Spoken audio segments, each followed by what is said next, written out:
Welcome to CRS Channel! Magluluto tayo ng gourmet bangos. Lalagyan natin ng bawang, carrots. Kinapalan ko na kasi ipe-pressure cooker naman natin yan. Yan. Tapos, lagyan naman natin ng siling pula. Konti lang para hindi masyado anghang.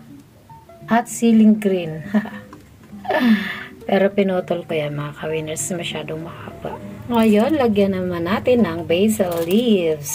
Basil leaves para mabango. At syempre, isusunod natin ang ating peppercorn. Konti lang yung ating peppercorn mga ka-winners, pero okay lang, konti lang ating peppercorns kasi konti lang din naman yung lulutuin natin. Ito yung naka-brine na bangos. Nalagyan natin yung tubig ng asin. Tapos, as usual, bay leaves at saka peppercorn. Meron din yan. Ilagay na natin siya sa ating pressure cooker. Isang piraso lang ito mga ka-winners kasi subok pa lang. Subok. Ayan. Meron pa. Ang sarap. O, diba? Pagkatapos, lagyan natin ng konting asin. Sadyang konti lang kasi nakababad na yan sa may asin. Haalat. Nagdagan ulit natin ng basil leaves para mabangong mabango. Pero dapat pantay siya mga ka-winners.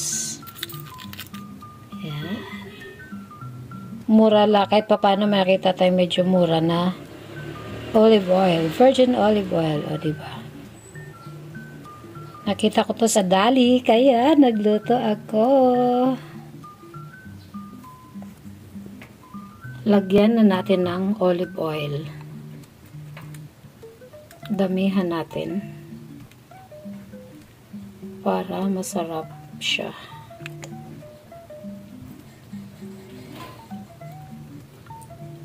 Mga kalahati nito. Ayan na.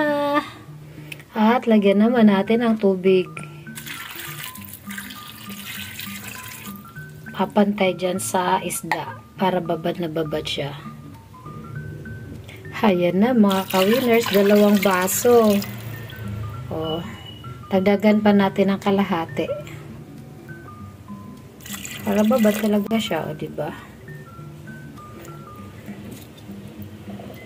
Babad na siya para hindi matuyuan. Antayin muna natin siya kumulo mga ka-winners bago natin gawin yung sa pressure cooker para sure tayo sa oras.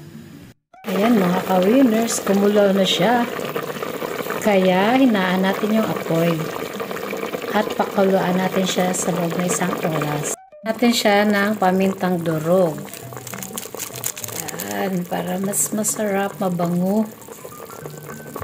Pakawala ng oyster sauce. 1 sachet lang, ayos na yan.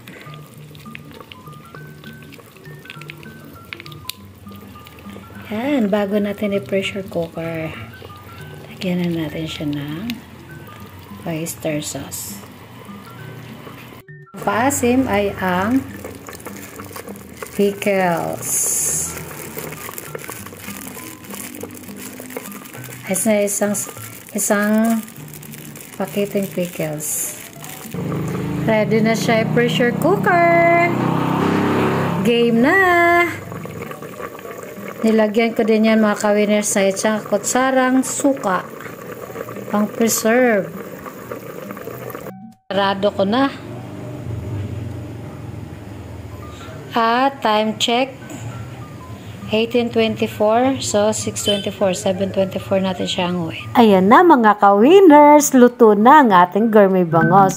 Pero recommended mga ka-winners, more hours para talagang mas malambot ang buto.